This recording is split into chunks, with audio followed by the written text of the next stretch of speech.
Hi, I'm Dr. John Woodman with Town & Country Veterinary Services. I'd like to talk about spaying and neutering briefly.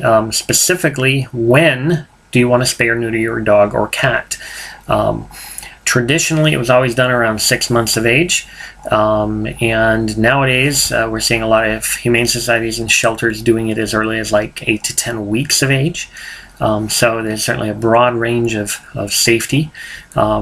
The really young ones, some of the data on how it affects them is still being compiled because it hasn't been done for that long. So that's not generally routinely done in practice.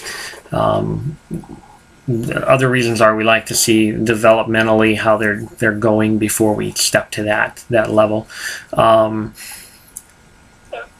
Another concern at this point is around 6 months is when they're going to go into sexual maturity. So a lot of the reasons for spaying and neutering are done to prevent things that happen at that age, so behaviorally and health-wise. So ideally it's done before 6 months of age. At our clinic we recommend at 4 months of age for dogs or cats, and in generally we will prefer 4 to 6 months as the range that we want to shoot for. Over 6 months, they're definitely at high risk of having their first heat cycles.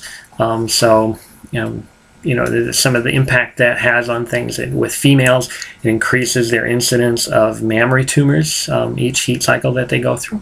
And in males that are left intact, certainly there's impact on the prostate.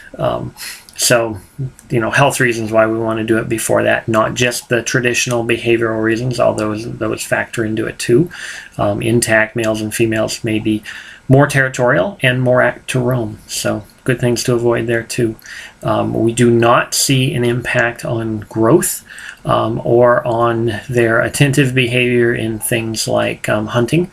In fact, neutered males and spayed females, in my estimation, actually tend to be better hunters because they're not concerned about the female that's in heat down the road or the male that's coming sniffing around, so they tend to pay better attention when they're hunting.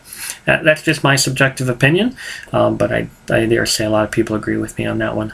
And if you have any questions on what's the protocol, certainly call your veterinarian on the specific age they recommend. Thanks.